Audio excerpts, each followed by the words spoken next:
रात का वक्त था। रमजान के आखिरी दिन चल रहे थे। रहमत नामी एक गरीब मजदूर बाजार के कोने में बैठा था। उसके आंखों में उम्मीद थी कि कोई ग्राहक आए और कुछ काम मिले, लेकिन आज भी कोई न आया। वो भूखा होने के बावजूद सब्र के साथ रोजा रखे हुए था। एक अमीर शख्स फहद गाड़ी में बैठा बाजार से गुजर रहा था।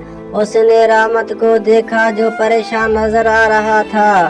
फहद ने गाड़ी रोकी और रहमत के पास जाकर पूछा, बाबा क्या आप किसी काम के इंतजार में बैठे हैं? रहमत ने थोड़ी शर्म महसूस की, लेकिन आखिरकार कहा, हाँ बेटा, आज कोई काम नहीं मिला, लेकिन अल्हम्दुलिल्लाह रोजा तो है। फहद मुस्कुराते हुए बोला, तो फिर आए, मैं आपके लिए कुछ खास लाता हूँ। रहमत हैरान रह गया।